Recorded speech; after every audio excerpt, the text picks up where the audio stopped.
Good evening, ladies and gentlemen. Thank you. Or as we say in England, assalamu alaikum.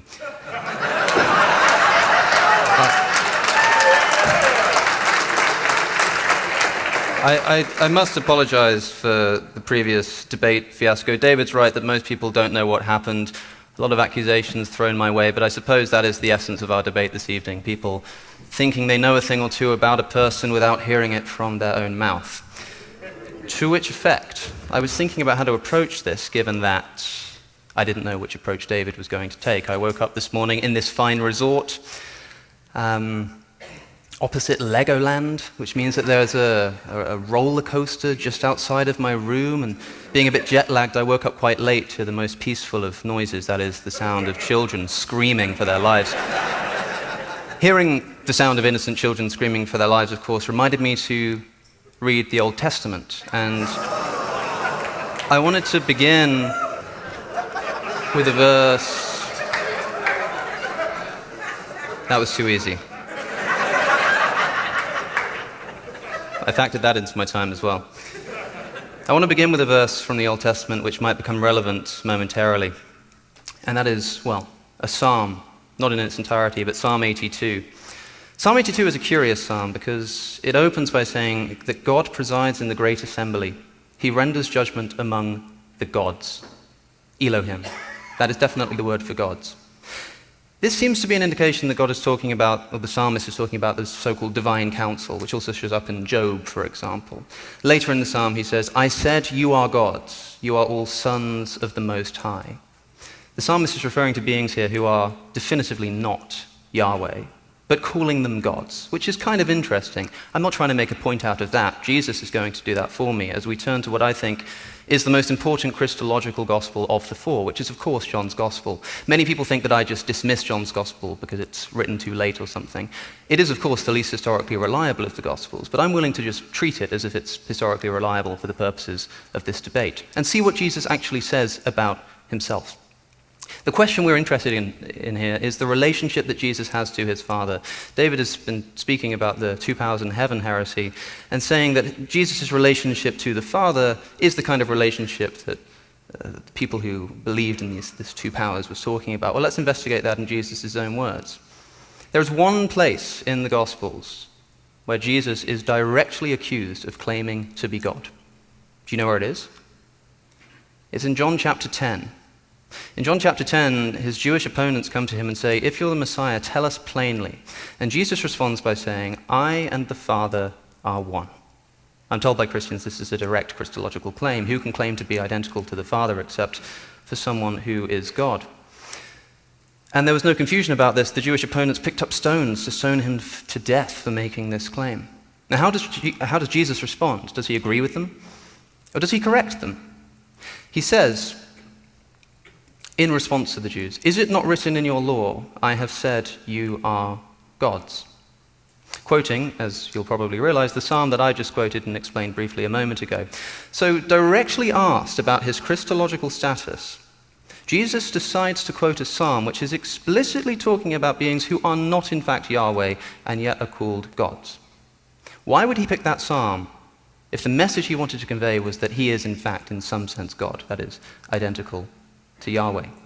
Jesus continues, if he called them gods, why wouldn't he call me God, the one who the Father has sent and set aside? So why then do you accuse me of blasphemy because I said I am God's son? Like in the divine council, you shall be called gods, that is, sons of the Most High. So it's a misunderstanding. Jesus immediately afterwards clarifies further and says, "Believe the works, that is the works of my Father through me, that you may know and understand that the Father is in me and I am in the Father." Another pretty intense Christological claim. What does it mean? Let's turn to the most important Christological chapter in John's Gospel, which is, of course, chapter 17. Jesus is praying, first for his disciples, then for all of his believers. Remember, in John chapter 10 so far, Jesus has made two claims. I and the Father are one, and I am in the Father, and the Father is in me, addressing the relationship that he has to his Father, which David thinks is the two powers in heaven. What does Jesus say in his own words? John chapter 17, verses 20 onwards. My prayer is not for them alone, the disciples. I pray also for those who believe in me through their message, that is, all of you, that all of them may be one. Hen, H-E-N, the same Greek word used in John 10. Father, just as you are in me and I am in you, may they also be in us. This is crucial, this is pivotal. When Jesus is asked to clarify his Christological status, what is his relationship to the Father? He says, I'm in the Father and the Father's in me. He then later prays that all of us will one day be in God in the same way, just as, kathos in the Greek, which doesn't just mean as, it means in the same way as, just as. If this is supposed to indicate that Jesus is claiming to be identical to Yahweh, what does that make the rest of us? And how, I'm interested in knowing, is David going to interpret these verses where Jesus is specifically asked to clarify his relationship to the Father and tells us that he is only in relationship with him in such a way that everybody else can be in relationship with them too. The same thing is true of another important quote from John's Gospel, which is when Philip asks Jesus to show him the Father. What does Jesus say? Anyone who has seen me has seen the Father. Another intense Christological claim. He then follows up by saying, how can you say, show us the Father? Don't you believe that I am in the Father and the Father is in me? The words I say to you, I do not speak on my own authority. Rather, it is the Father living in me who is doing his work. So again, Jesus clarifies his relationship to the Father, this time saying that he doesn't speak on his own authority. But there's more.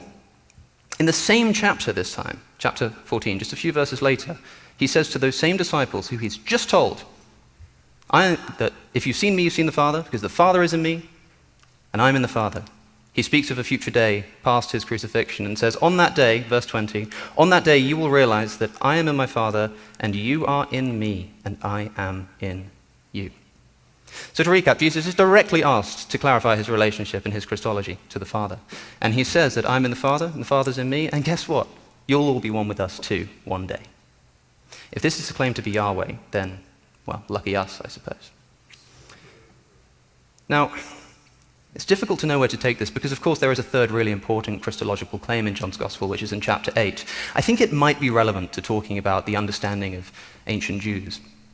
And we'll see where this goes. Of course, famously, in chapter 8, Jesus is talking about eternal life, and his Jewish opponents say to him, they challenge him and say, well, our father Abraham, he died. Are you saying you're greater than him? And Jesus replies, if I glorify myself, my glory means nothing.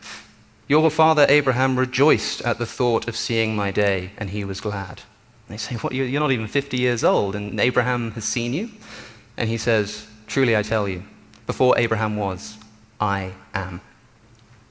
Why is that important? Two reasons. Firstly, he seems to claim pre-existence to Abraham, which is pretty significant, but also this invocation of the word I am, in Greek, ego eimi, which many people think is a callback to the divine name of God given to Moses in Exodus chapter 3:14. In Exodus chapter 3, Moses asks God, who shall I tell them has sent me? And God says, Eesha, Asher, Eesha, which means I am that I am who I am. So go and tell them that I am has sent you. It's interesting. But of course, the New Testament is not written in Hebrew, it's written in Greek. And it's well known that the authors of the New Testament were using a Greek translation of the Old Testament called the Septuagint.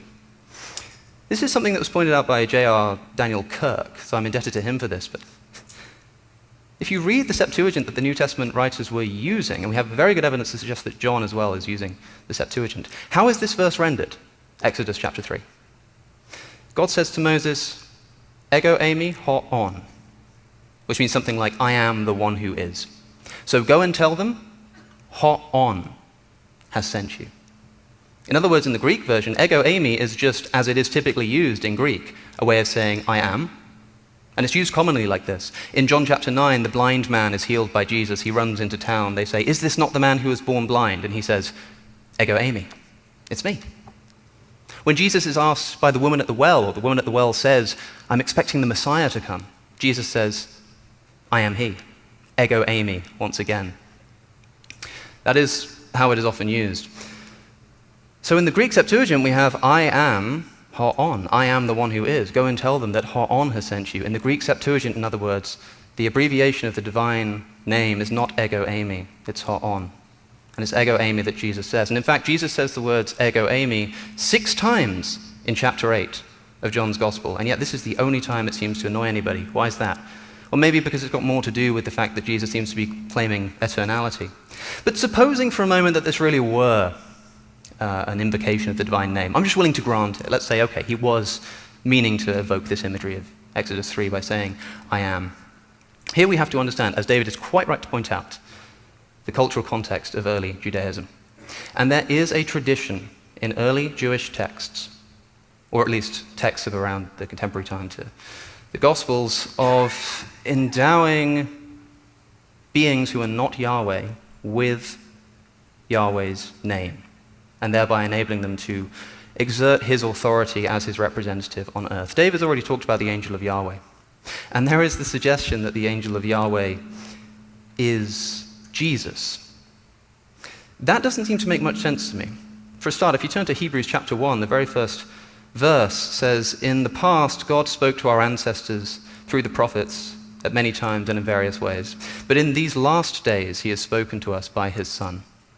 In these last days. If Jesus is the angel of the Lord, way back in Exodus, the story of the Exodus, why is it that Hebrews says he's only spoken to us through the Son in the last few days?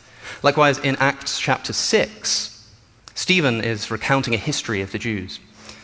And in it he says that an angel spoke to Moses through the burning bush. Not Jesus, but a messenger of Yahweh.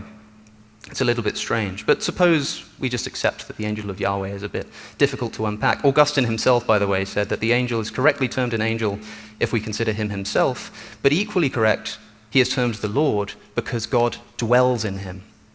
What does that mean? I think it's an invocation of the divine name.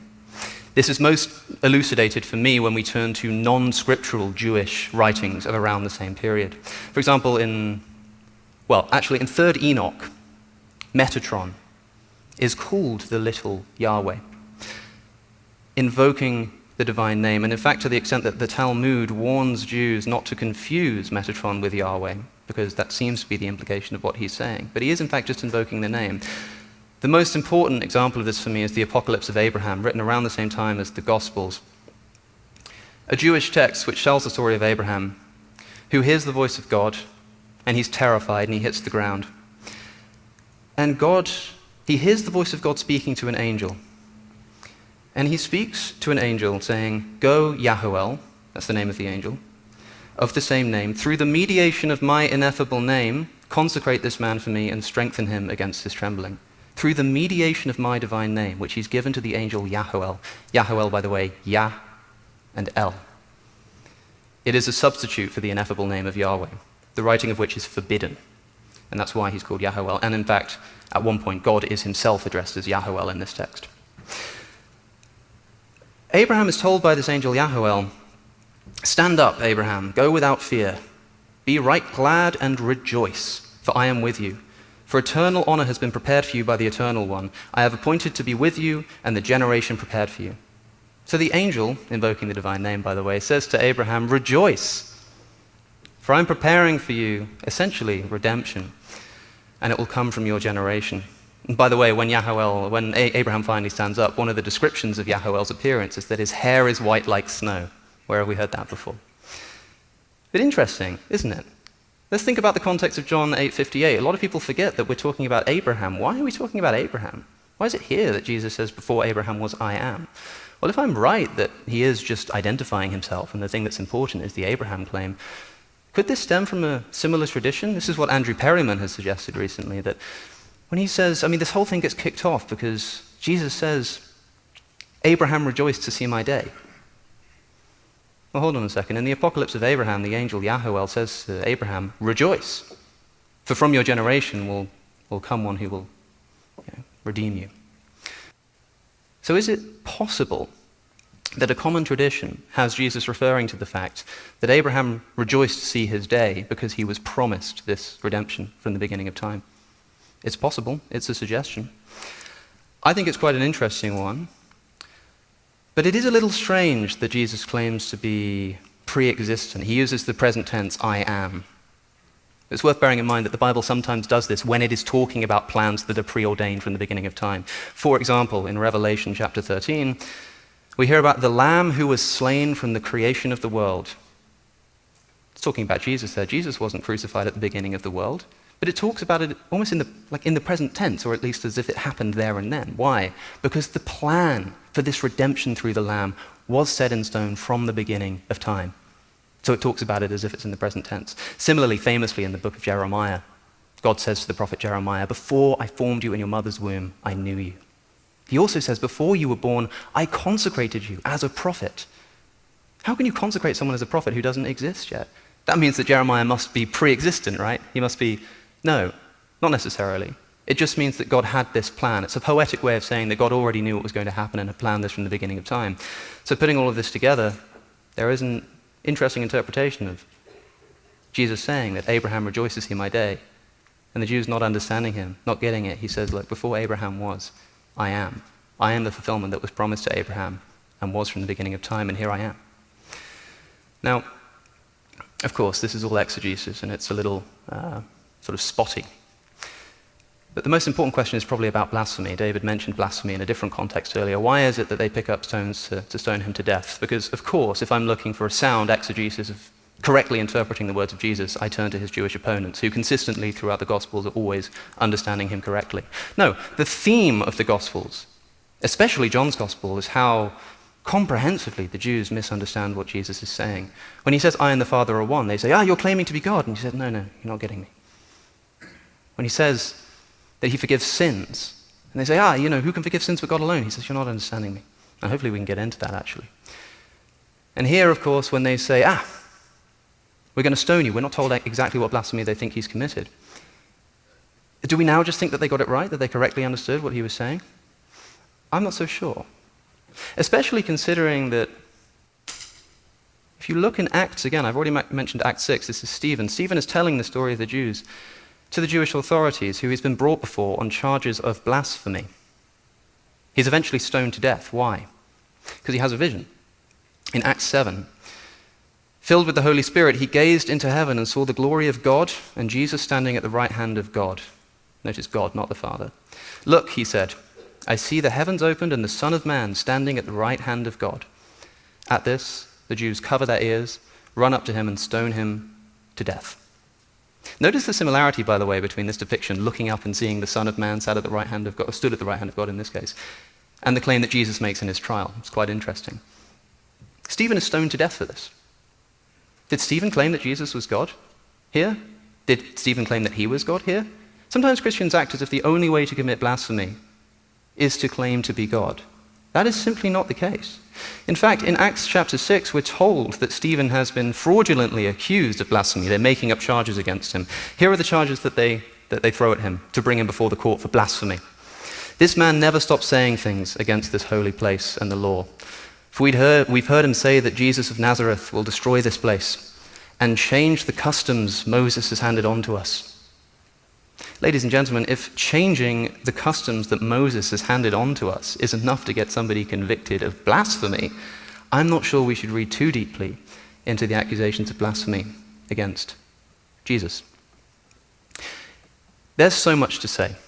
I've got everything I want to respond to. We have rebuttal periods, so if I haven't responded to everything David has said, hopefully I'll get the opportunity then.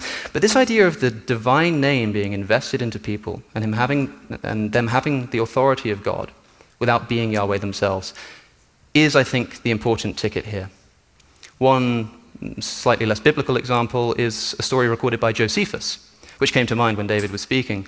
When Alexander the Great approaches Jerusalem in an attempt to conquer it, the crisis is averted when a priest whose mitre bears the tetragrammaton, Yahweh, bears the name of God, comes out. And what does Alexander do? He bows down before the priest. Was Alexander bowing down before the priest, or was he bowing down to the divine name that was in him? When every knee will bow to Jesus, what is the context? Jesus has been given the name that is above all other names. Given it. This is a common theme. And so David's right that we need to understand how the early Jews were interpreting the various verses that we were reading, but I don't think it lends too nicely to his interpretation. Jesus is constantly talking as if he's not speaking with his own authority. He's doing this all the time. The most instructive example for me is in John 12:44, when Jesus cries out, "Whoever believes in me, believes not in me, but in the one who sent me." That's if you read the NRSV. The NIV adds in the word only. Whoever believes in me believes not in me only, but in the one who sent me. That word simply isn't in the Greek. It's a little bit strange. I want to talk more about that. I want to talk about authority and where it comes from. I want to talk about the forgiving of sins. I want to talk about worship for sure. And whichever one of those roads we go down is essentially up to David Wood. But I'm ready for any of them, so we'll see what comes up. Thank you for listening.